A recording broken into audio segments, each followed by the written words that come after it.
Good evening. Thanks very much for inviting me and my family and friends to join in this celebratory evening. In particular, I'd like to thank Julie Stubbs for her assistance with the establishment of the Betty Katz Memorial Scholarship, which my family established earlier this year in honor and memory of my mother. I'd also like to extend our sincere congratulations to Brittany McCree, the inaugural recipient of the annual scholarship. We wish you much success in the education field, and it's really been nice to sit with you, meet your family, and learn more about your interests.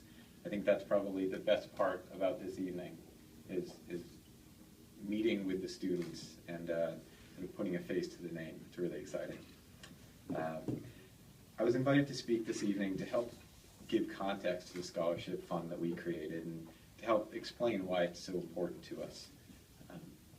My mom, Betty, was born and raised in Newton, and after a year at UMass Boston, enrolled in the education school at UMass Amherst.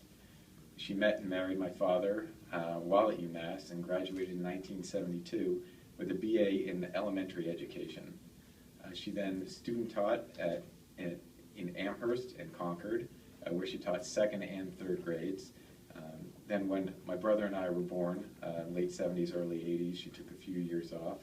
But as our friend Esther just pointed out, she spent those years teaching us how to read and our friends how to read. And then in the mid-80s, she returned as a Title I reading teacher in Framingham. In the mid-90s, she joined a program called Reading Recovery in Framingham, which is a specialized reading program developed by an educator in New Zealand, in which the lowest 10% of readers in first grade are identified and given one-on-one instruction using some very specific teaching techniques. My mom loved this program. It gave her the ability to do what she loved, which was teach reading in an environment that absolutely brought tangible results. I remember I did a paper on it when I took an education course in my undergrad, and looked at the stats, and it was about 90% of the students who were in the bottom 10% of readers by the end of first grade were at or above grade level.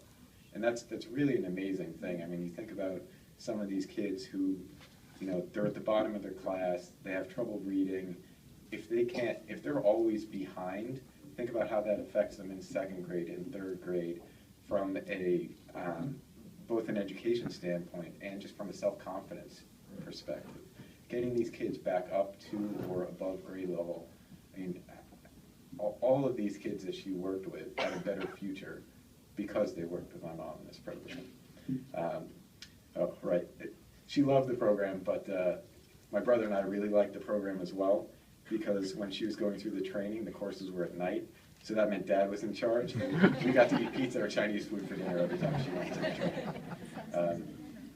Later in her career, my mother established a literacy center at Brophy School in Framingham, which they named in her honor.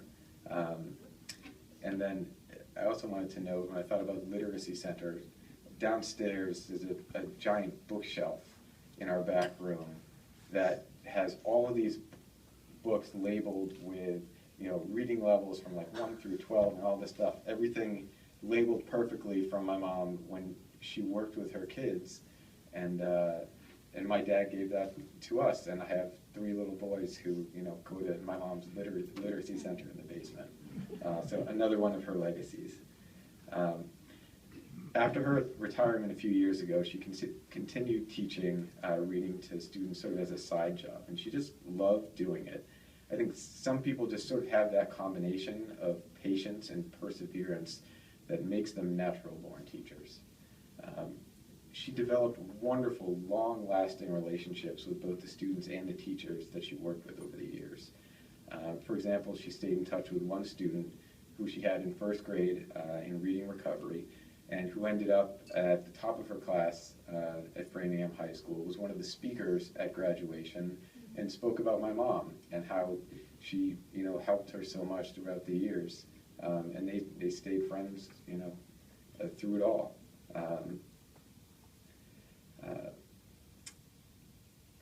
When Mom was ill last summer, I was just telling Brittany and her family, it was like an endless parade of teachers at my parents' house. I mean, every morning, every afternoon, there was like a cadre of teachers, whether it was from Perberry School or Brophy School or Title I. Everybody in town knew my mom, and it was all through her love of teaching. Mom was warm, compassionate, and welcoming. It seemed like she knew everybody, and people just gravitated toward her. She would have loved to be here tonight, talking with the next generation of teachers.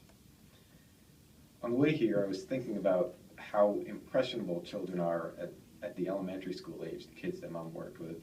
And I realized that today, at age 36, I can name every one of my elementary school teachers, including the student teacher I had in second grade. It just underscores the importance of the job that teachers do. And my family and I are really pleased to be able to provide support to the next generation of teachers along the way. Thank you again for having us here tonight. Congratulations again to Brittany and all of the award recipients, and enjoy the evening.